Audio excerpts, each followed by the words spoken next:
O Senhor esteja convosco, Ele está no meio de nós. Proclamação do Evangelho de Jesus Cristo, segundo Marcos. Glória a vós, Senhor. Naquele tempo, Jesus partiu com seus discípulos para os povoados de Cesareia de Filipe. No caminho, perguntou aos discípulos: Quem dizem os homens que eu sou? Eles responderam: Alguns dizem que tu és João Batista, outros que és Elias, outros ainda que és um dos profetas. Então ele perguntou: E vós, quem dizeis que eu sou? Pedro respondeu: Tu és o Messias. Jesus proibiu-lhe severamente de falar a alguém a seu respeito. Em seguida, começou a ensiná-los, dizendo que o Filho do Homem devia sofrer muito, ser rejeitado pelos anciãos, pelos sumos sacerdotes e doutores da lei. Devia ser morto e ressuscitar depois de 3 dias. Ele dizia isso abertamente. Então Pedro tomou Jesus à parte e começou a repreendê-lo. Jesus voltou-se, olhou para os discípulos e repreendeu a Pedro, dizendo: Vai para longe de mim, Satanás. Tu não pensas como Deus, e sim como os homens. Palavra da salvação. Glória a vós, Senhor. Meus irmãos e minhas irmãs, estamos no capítulo 8, do versículo 27 a 33 do Evangelho de São Marcos, que foi proclamado agora. Aqui começa agora uma nova fase dessa caminhada que nós estamos fazendo com o nosso Senhor Jesus Cristo, e é de suma importância para que você possa entender melhor quem é Jesus e o que ele veio fazer. Por isso que Jesus agora faz a pergunta para os discípulos: Quem dizem os homens que eu sou? Então, na cabeça do povo estava que Jesus poderia ser João Batista, que ele poderia ser Elias ou um dos profetas. Agora Jesus olha para os discípulos e pergunta também: E vós? Depois de tanto tempo comigo, já faz aí mais ou menos uns 3 anos que vocês estão comigo, qual é a conclusão que vocês têm? Quem eu sou? Vocês se lembram que quando Jesus estava ali no mar da Galileia, na barca com os discípulos, e ali começou a vir aquele vento forte? Vocês se lembram? E a água que entrava na barca. E Marcos deixa bem claro que Jesus estava ali dormindo no travesseiro, na maior tranquilidade. E os discípulos: Senhor, você não está vendo que nós estamos perecendo? Aí Jesus diz para eles: Mas vocês não têm fé? Aí mandou o vento parar, se calar, a água também voltou ao normal, tudo ficou quieto.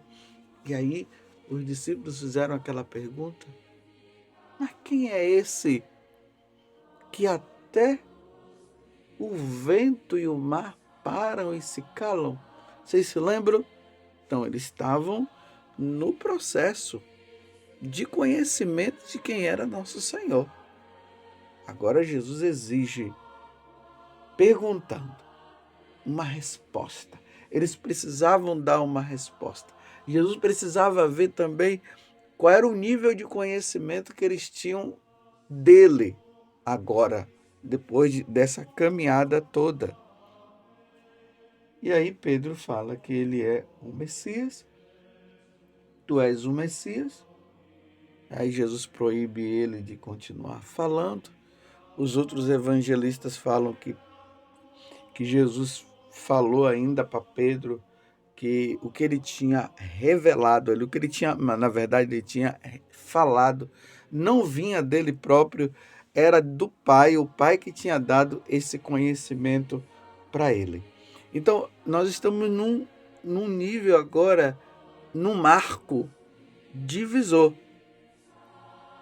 Até então, o povo seguindo Jesus, indo atrás dele, Jesus curando, expulsando os demônios, Jesus falando e o povo indo atrás, Jesus multiplicando os pães e o povo se alimentando e o povo na maior alegria. Nunca vimos um homem como esse. Era assim, tá vendo? Aquela alegria.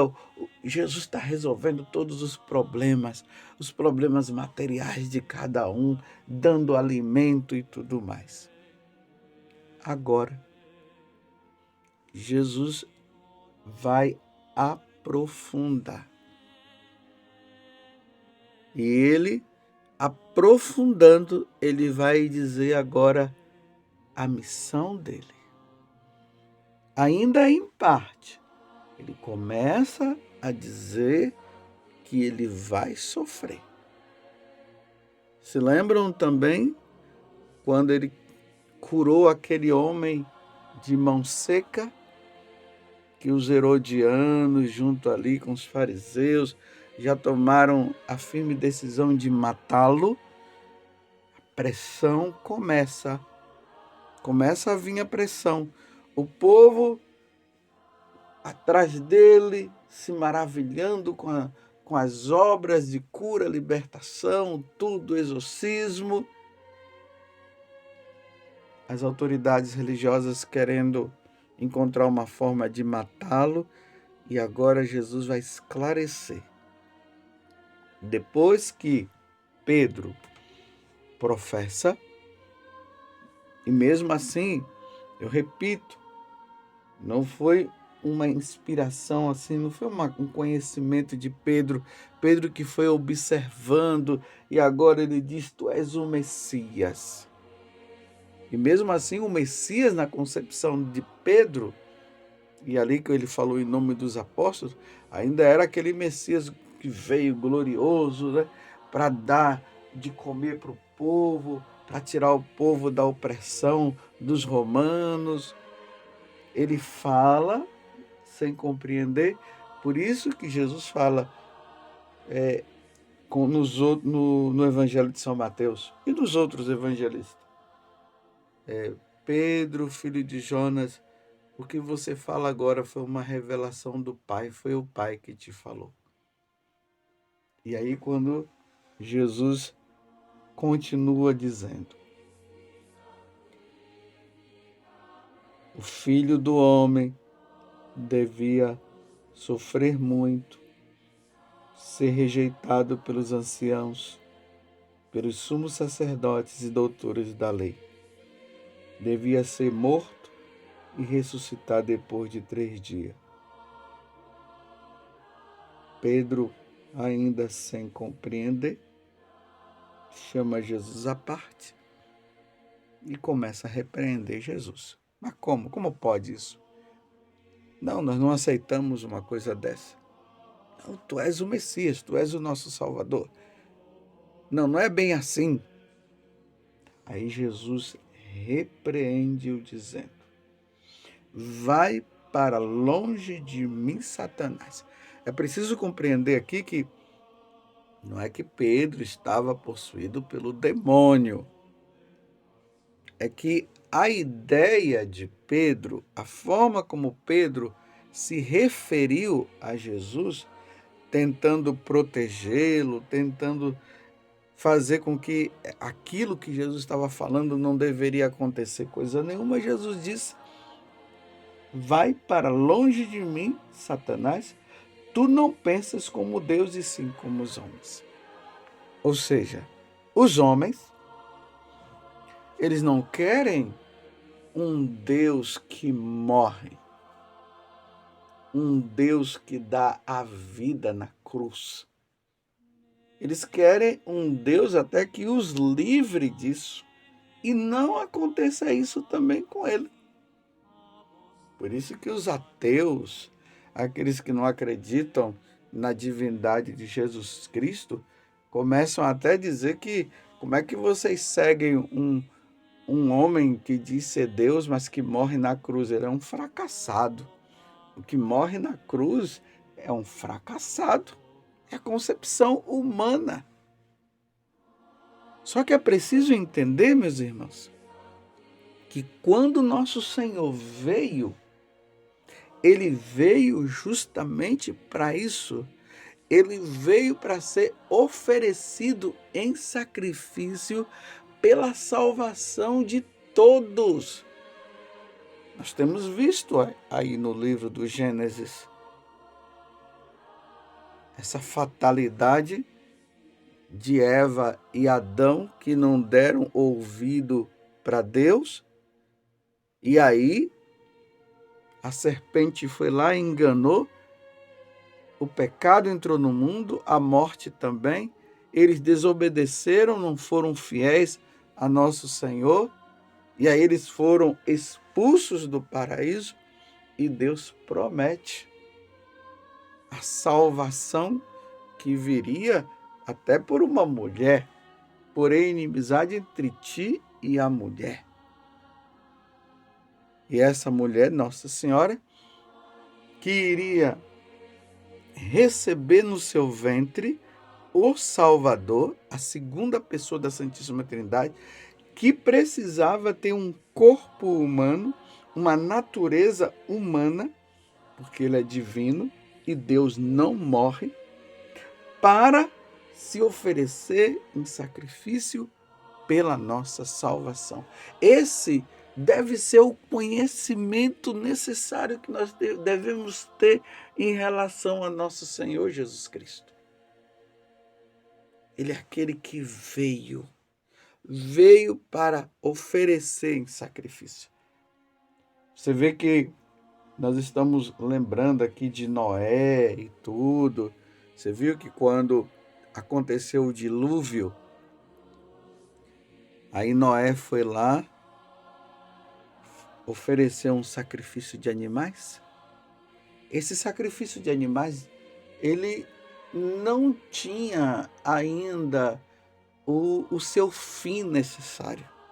Não era um animal que teria que sofrer. Quem teria que sofrer, quem teria que morrer, seria o homem.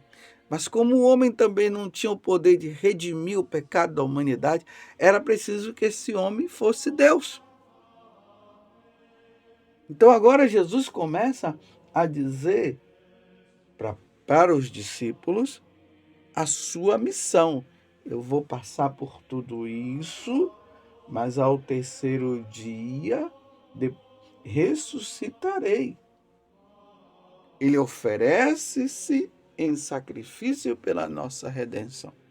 Então, se nós ficarmos apenas seguindo Jesus, para Jesus resolver o meu problema bancário, para Jesus resolver o meu problema de saúde, para Jesus resolver o meu problema de dor de cabeça, para Jesus resolver alguma situação que eu tenha que eu estou precisando, este segmento de Jesus ainda é um segmento fora do verdadeiro conhecimento.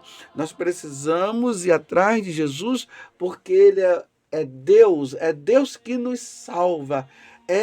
Nós o seguimos para que Ele nos liberte do pecado, da ação de Satanás na nossa vida. Nós devemos ir atrás de Jesus porque Ele é o nosso Salvador. Nós devemos seguir Jesus porque é Ele que abre agora a porta do céu para que nós tenhamos vida e vida eterna. Porque o pecado, ao entrar no mundo, destruiu a nossa vida. Nós ficamos com uma vida limitada, é por isso que vem a morte. E agora ele vem para nos dar vida eterna com ele, para estarmos e habitarmos com a Santíssima Trindade e vivermos a nossa vida em Deus. Se nós não buscarmos Jesus por amor, por isso, por esses benefícios, por esta grande graça que ele nos dá de nos libertar do pecado, nós vamos buscá-lo para resolver problemas materiais. Nós vamos buscá-lo apenas porque nós queremos uma vida aqui nesse mundo. Não, nós devemos buscar Jesus porque ele nos redime, ele nos redimiu do pecado, da salvação. Ele nos deu vida eterna. E é por isso que nós, a partir disso, nós renunciamos a Satanás, renunciamos ao pecado e levamos uma vida santa. Se você não buscar Jesus por essa intenção, meu amigo, você ainda está muito atrasado. É por isso que a leitura da Sagrada Escritura, a leitura da tradição da igreja, dos ensinamentos dos santos padres, isso nos leva a essa compreensão. Se não, meus irmãos, eu repito, nem a missa nós vamos querer. Entre a missa e a cura do meu dedo, a pessoa vai preferir a cura do dedo. Entre a missa e a pessoa ter o emprego, ela vai preferir que Jesus dê o emprego do que ele dê a salvação na renovação do sacrifício da cruz que se dá na Santa Missa. É buscar pouco demais.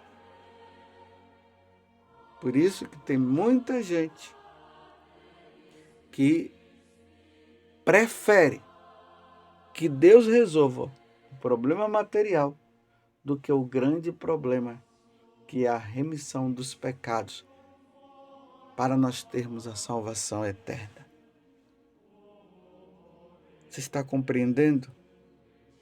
Por que agora Jesus começa a falar? Ele vai falar isso 3 vezes para os discípulos e mesmo assim eles ainda não conseguem compreender.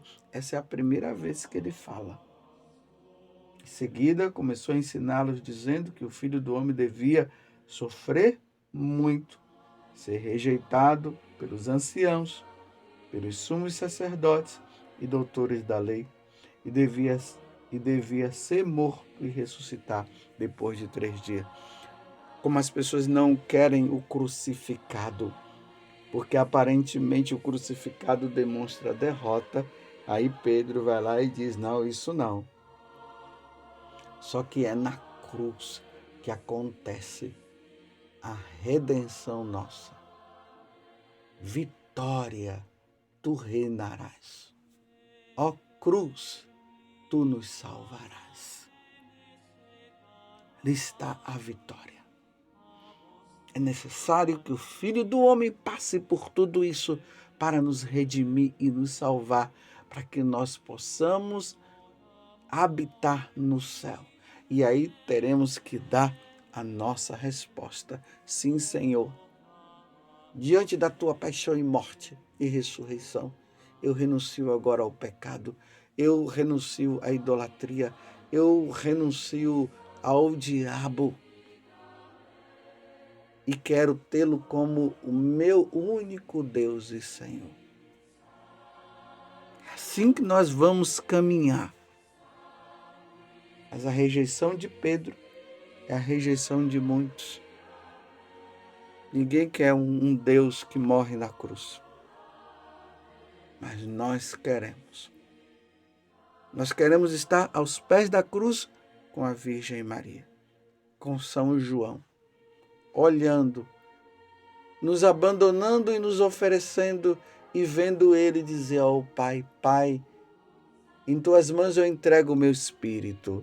E antes ele dizendo, Pai, perdoa-lhes porque não sabem o que fazem. É o oferecimento de Cristo pela nossa redenção. Louvado seja nosso Senhor Jesus Cristo, para sempre seja louvado, e a nossa mãe, Maria Santíssima.